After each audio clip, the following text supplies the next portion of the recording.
ప్రతి స్త్రీకి అమ్మతనం అనేది ఓ మధురానుభూతి. కన్నపేగు ఈ లోకాన్ని చూస్తే చాలనుకుని పండంటి మగబిడ్డకి జన్మనిచ్చి తనివి తీరా బిడ్డను చూడకుండానే తనువు చాలించింది ఆ తల్లి.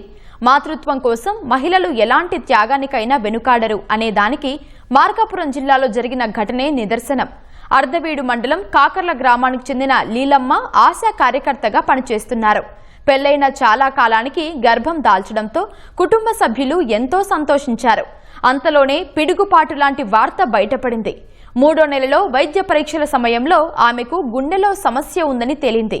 గర్భం కొనసాగించడం క్షేమం కాదని వైద్యులు చెప్పారు. కానీ ఆ తల్లి వినలేదు. నెలలు నిండాయి. ఆమె ఆరోగ్య పరిస్థితిలోనూ మార్పు వచ్చింది. అత్యవసర పరిస్థితి కావడంతో మహిళను ఓ ప్రైవేటు ఆసుపత్రిలో చేర్పించారు. ఆరోగ్యం నిలకడగా లేదని, తల్లి బిడ్డల్లో ఎవరో ఒకరినే కాపాడగలమని వైద్యులు తెలిపారు.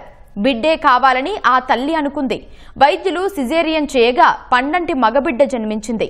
ఆ శిశువును చూడకుండానే ఆమె మృత్యువొడికి చేరింది.